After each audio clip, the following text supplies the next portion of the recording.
Born August 7, 1846, in Buttevant County, Cork, Ireland, Patrick Henry Cronin was just an infant when his family moved to New York City. They later relocated to Baltimore and eventually settled in Ontario.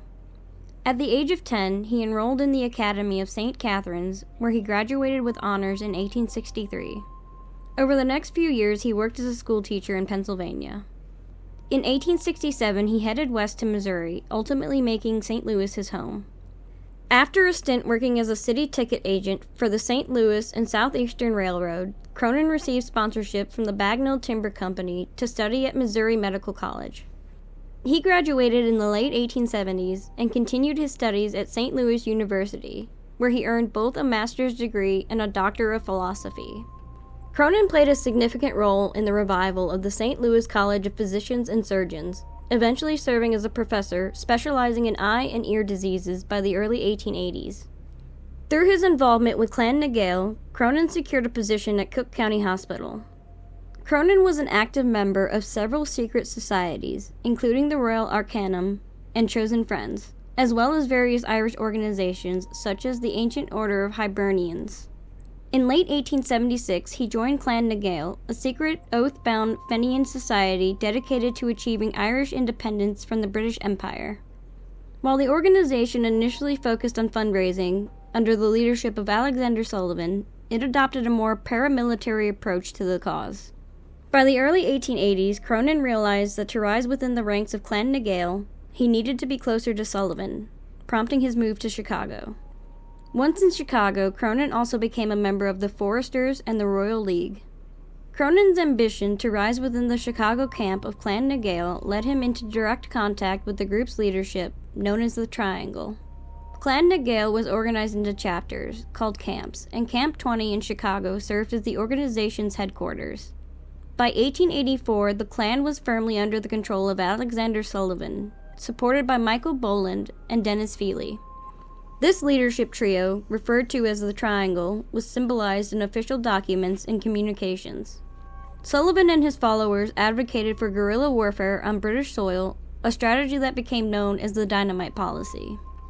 This campaign largely involved terrorist attacks on public spaces in Great Britain, including the 1885 bombings of the Tower of London and the House of Commons. However, the campaign was largely thwarted by Henry Lee Curran, a British intelligence mole within Clan na Gael, leading to the deaths and arrests of several bombers. During this period, Cronin emerged as the leader of the opposition to Sullivan within Clan na Gael, positioning himself as Sullivan's chief rival. Cronin accused Sullivan of embezzling funds and demanded an accounting for the missing money. In retaliation, Sullivan accused Cronin of treason and convened an internal trial with a panel of 5 men, including Detective Daniel Coughlin of the Chicago Police Department and the British spy Henry Lee Curran. In 1885, the panel found Cronin guilty and expelled him from Clan na Gael. However, this decision caused a significant split within the organization, with many Chicago members siding with Cronin. Thousands of members left Clan na Gael and formed pro-Cronin camps. The personal feud between Cronin and Sullivan escalated in 1888 when Cronin publicly accused Sullivan of embezzling $100,000 from Clan na Gael's pension fund, intended for the families of deceased and imprisoned dynamiters. In an effort to resolve the conflict and reunite the organization, leaders from both factions agreed to an internal investigation. A trial was held in New York City, lasting 5 months, which ultimately cleared Sullivan of the charges. However, Cronin refused to accept the verdict, insisting that Sullivan was corrupt. Cronin's suspicions about Henry Lee Curran being a British spy proved accurate, and he rallied his supporters by highlighting Sullivan's close association with Le Curran. In response, Sullivan circulated alleged British intelligence reports provided by Le Curran that named other spies, including Cronin himself. This accusation put Cronin's life in danger, and he was fully aware of the precariousness of his position by the spring of 1889. In the spring of 1889, Cronin confided to friends that he believed his life was in danger. Despite this, he accepted a position as the company physician for Patrick O'Sullivan's employees, agreeing to treat any injured workers at O'Sullivan's ice business in exchange for a stipend.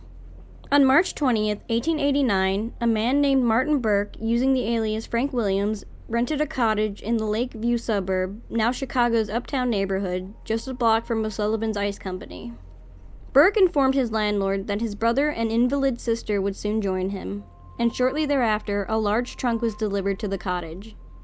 On May 4th, 1889, Chicago Police Detective Daniel Krystlynn visited a local stable and instructed the liveryman that a friend of his would later need a horse and buggy, emphasizing the need for discretion. That same day, Krystlynn's associate arrived to collect a two-seat buggy with the white horse.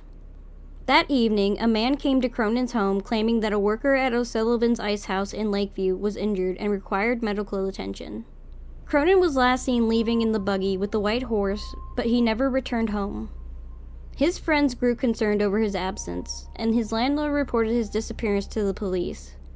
Detective Krystlynn was assigned to the case, but despite his claims of searching thoroughly, no trace of Cronin or any evidence of a crime was found. Henry M. Hunt later reported that Theo Conklin, one of Cronin's landlords, conducted his own investigation. He drove to Lakeview to question O'Sullivan about the supposed accident, only to find O'Sullivan baffled, insisting that all of his employees were in good health and that none had requested a doctor. The Conklins also discovered that Cronin had not taken his revolver with him, which he would have done if planning a long trip, and he was carrying only a small amount of money. On May 9th, Annie Murphy, a well-known elocutionist in Irish and Catholic circles, reported seeing Cronin on a streetcar on Clark Street just after 9 p.m. on May 4th. Her account was corroborated by the streetcar conductor. The following day, Charles T. Long, the son of a prominent Toronto newspaper publisher and a member of the secret society with Cronin, sent dispatches to Chicago's morning paper claiming that Cronin was alive and well in Canada, though appeared slightly deranged. These reports provided what some saw as definitive proof that Cronin had fled Chicago, possibly due to involvement in a crime or out of fear for his life. Rumors circulated that Cronin had confessed to being a British spy and was heading to England, while other stories suggest he was evading prosecution for performing an abortion or avoiding the consequences of a romantic affair. Around 2 a.m. on May 5th, 2 Lakeview police officers noticed a carpenter's wagon speeding north on Clark Street carrying a large trunk. By 3:30 a.m., the wagon reappeared at the intersection of Clark Street and Diversey Parkway, this time without the trunk. The officers stopped the wagon, but, finding nothing suspicious, allowed the 2 men driving it to continue on their way. The next morning, police were alerted to a ditch on Evanston Avenue, where a large trunk had been discovered by passers-by.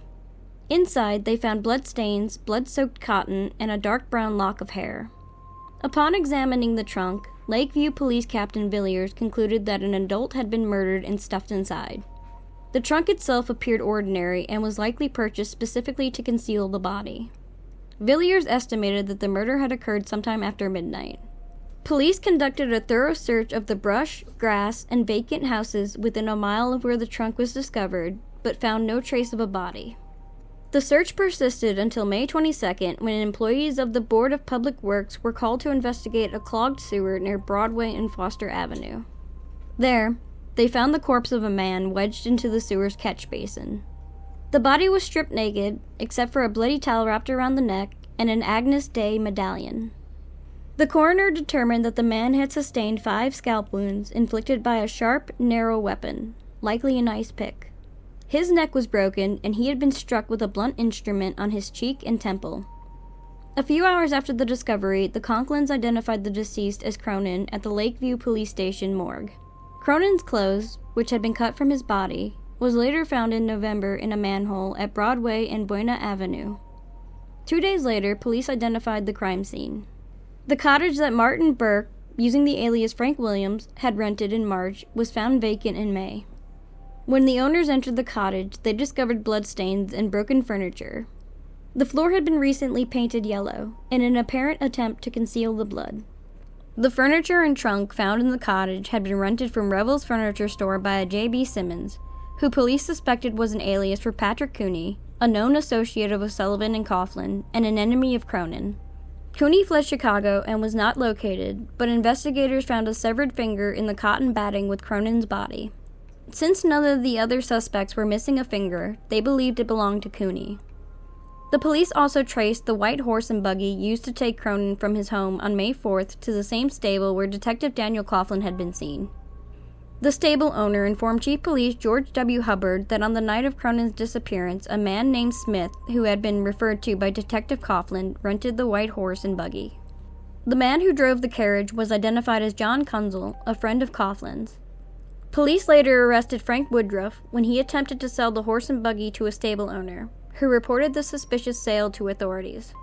Woodruff confessed to being hired to transport a trunk around 2 a.m., but claimed that a nervous Cronin helped load into his buggy a trunk containing the mutilated body of a woman. Cronin's funeral drew the largest crowd in Chicago since Abraham Lincoln's body had arrived in the city. On Saturday, May 25, 1889, nearly 12,000 people visited Calvary Armory on Michigan Avenue to pay their respects at Cronin's coffin. Due to the severe decomposition and damage to his body, an open casket was not possible.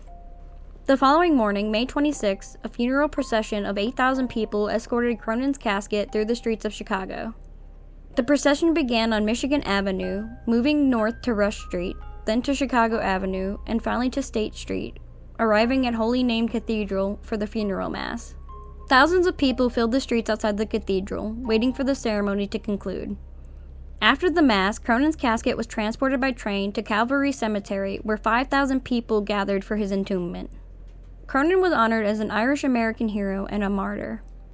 On May 25th, the Chicago Times reported that Daniel Coughlin had arranged for the horse and buggy used in Cronin's abduction. During an interrogation by a panel that included Police Chief Hubbard and Chicago Mayor DeWitt Clinton Krieger, Coughlin provided evasive and vague answers, leading to his arrest as an accomplice in Cronin's abduction and murder. On the morning of May 27th, Patrick O'Sullivan, the ice dealer, was summoned to the Lakeview police station and arrested upon arrival. During questioning, O'Sullivan confessed to having known Coughlin for years and admitted that he had orchestrated Cronin's introduction as a physician. He also revealed that he was a member of Clan Nagale and had communicated with Frank Williams, the alias used by Martin Burke, who had rented the cottage where Cronin was murdered. O'Sullivan and Coughlin were subsequently detained at Cook County Jail. In June, Martin Burke, also known as Frank Williams, was apprehended in Winnipeg, while traveling under another alias on his way to Liverpool. On June 11th, Chicago police arrested Alexander Sullivan, but he was released after one night due to insufficient evidence of his involvement. Additionally, Frank Woodruff and John Beggs, both members of Clan Nagale's Camp 20, were arrested in June for their roles in Cronin's murder. The intense media coverage of Cronin's case made it challenging to find jurors who had not already formed an opinion.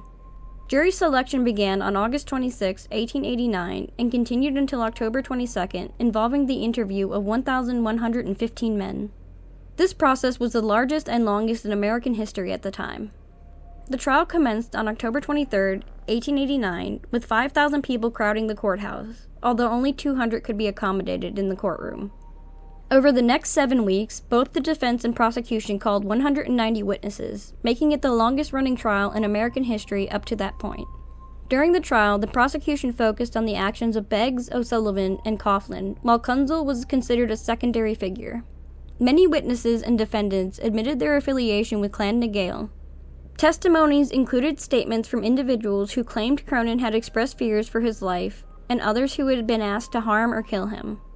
A bribery attempt involving the jury was thwarted when juror Charles C. Dix reported the incident to State Attorney Joel Longnecker.